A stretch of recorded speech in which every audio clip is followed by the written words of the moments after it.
Hello students.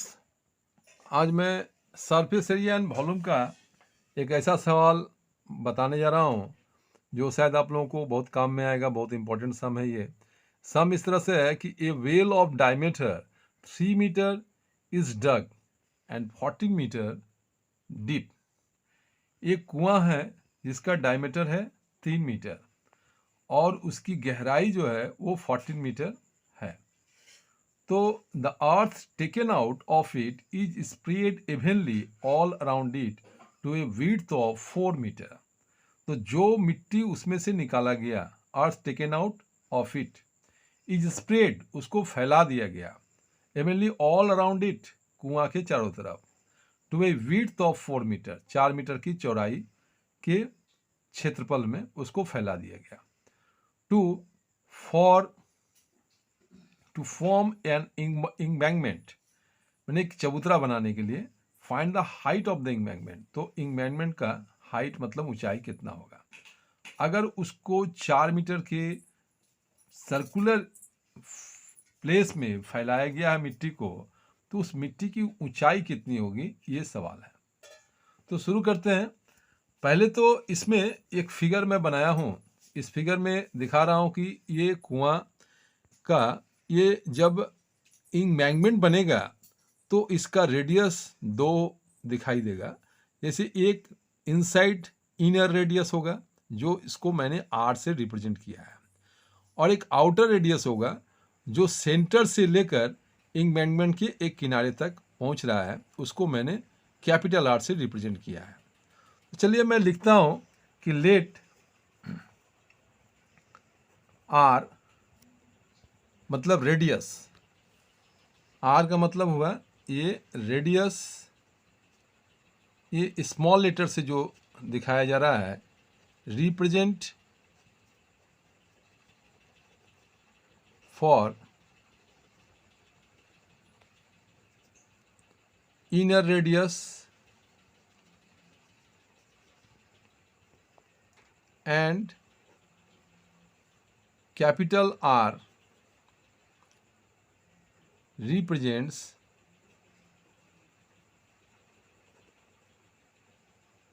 for outer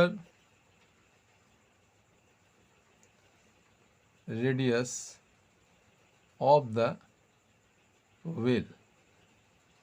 ठीक है, तो इसी हिसाब से अब शुरू होगा कि दिखाना है कि उस कुएं से कितनी मिट्टी निकाली गई है, उस मिट्टी का वॉल्यूम कितना होगा। तो यहाँ कहा गया है उसका रेडियस जो इनर है वो 3 मीटर है, और उससे जो मिट्टी निकाली गई है वो 14 मीटर डेप्थ करने के बाद। तो ये कुआं जो है ये सिलेंड्रिकल टाइप का दिखाई दे रहा है। जब कुआं का जो आकार होता है सिलेंडर के टाइप का होता है, इसलिए सिलेंडर का ही फॉर्मूला इसमें अप्लाई होगा। तो ये जो 14 मीटर डेप्थ है वो सिलेंडर का हाइट बन जाएगा, और ये 3 मीटर जो डायमीटर है ये रेडियस होने पर 3/2 होगा।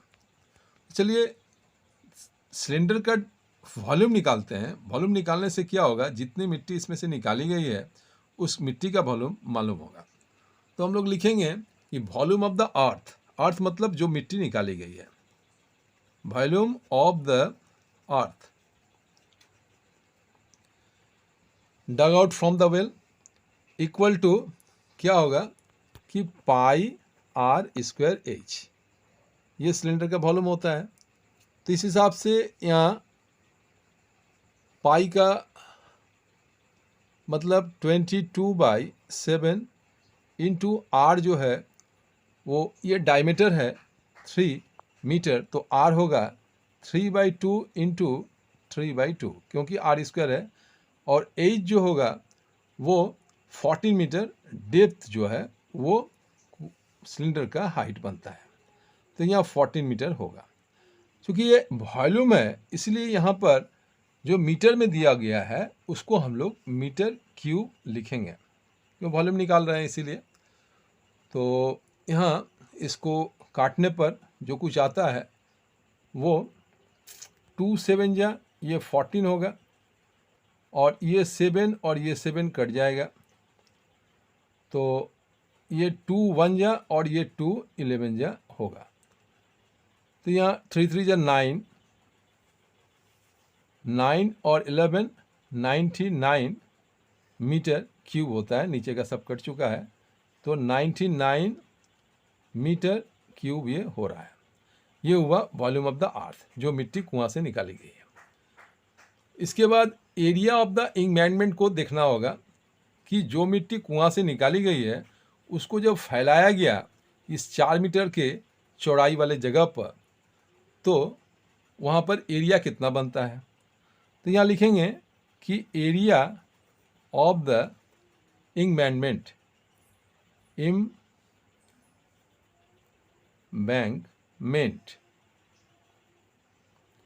इसका एरिया जो होगा, तो यहाँ 2 रेडियस मैंने पहले ही बताया है। एक आउटर है जो आर है, बड़े आर से रिप्रेजेंट हुआ है, जो इनर है जो वो छोटे आर से रिप्रेजेंट हुआ है। तो इसका एरिया एक्चुअली सर्किल के एरिया जो हम लोग निकालते हैं तो उसे पाई आर स्क्वायर लिखते हैं, लेकिन मुझको तो एम्बैंकमेंट का एरिया निकालना है।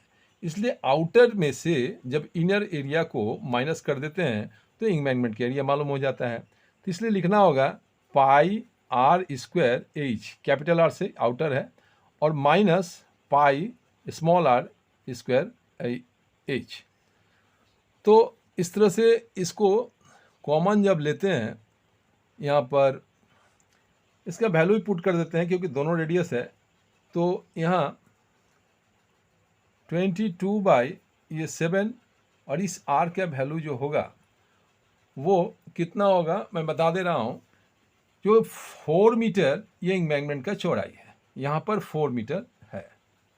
4 मीटर जब एम्बैंकमेंट का चौड़ाई है तो यहाँ से 3/2 यानी कि 1.5 ये आर का वैल्यू होता है 1.5 मीटर।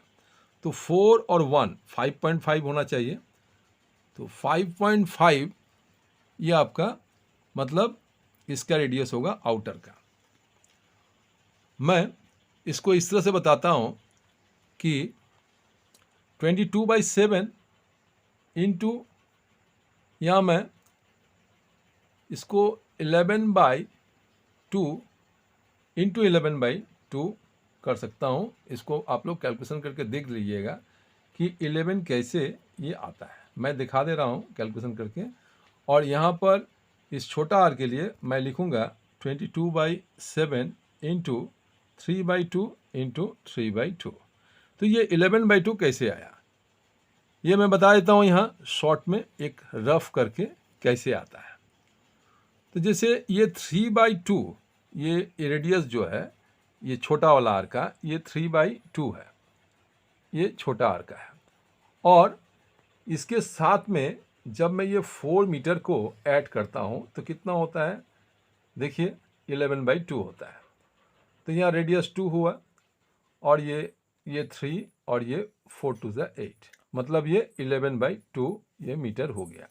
मतलब ये जो 11/2 हुआ ये कैपिटल आर के बराबर ये हो गया। मतलब इसमें जो 4 मीटर एम्बैंकमेंट का जो चौड़ाई ऐड किए रेडियस में, तो ये टोटल 11/2 जो हुआ ये कैपिटल आर बड़ा वाला आउटर रेडियस, इसीलिए मैंने 11/2 इंटू 11/2 लिखा हूँ। ठीक है, ये क्लियर हुआ। अब यहाँ से हम लोग ये 22/7 को कॉमन ले लेंगे और बीच में जो बचेगा वो 11 इंटू 11 का मतलब हुआ 121 ये 2 2 ज़ा ये 4 हो गया, माइनस ये 3 3 ज़ा 9 ये 4 हो गया। मतलब 22/7 को मैंने कॉमन ले लिया है।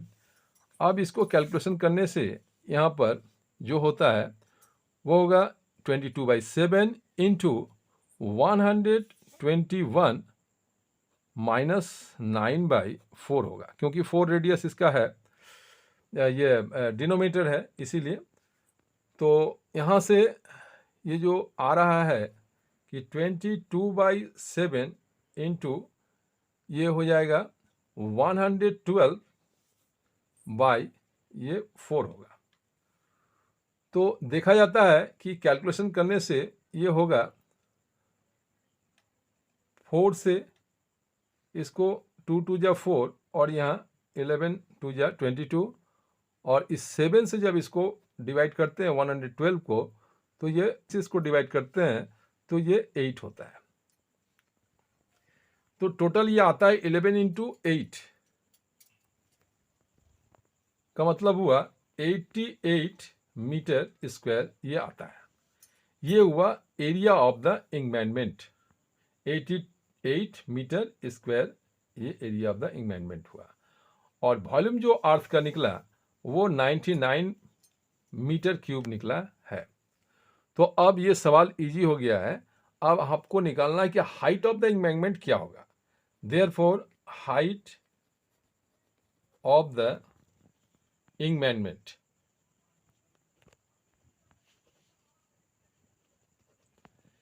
ये जो होता है तो volume of the earth dug out ये लिखना होता है, volume of the earth dug out जो खोदा गया है मिट्टी, और डिवाइडेड बाय ये होगा area of the embankment, area of the embankment. तो इसको डिवाइड करेंगे वॉल्यूम ऑफ द अर्थ को एरिया ऑफ द एम्बैंकमेंट से, यानी कि यह 99 ये मीटर क्यूब है, और इसके नीचे लिखेंगे 88 जो एरिया निकला है मीटर स्क्वायर। तो मीटर क्यूब ये है मीटर स्क्वायर, जो बचेगा वो मीटर में आएगा। तो क्या बचता है 11 से 11 8 जा, और 11 से ये 11 9 जा, मतलब 9/8 मीटर ये जो है ना हाइट बनता है एम्बैंकमेंट का। तो स्टूडेंट्स यही इसका आंसर होगा, 9/8 मीटर हाइट।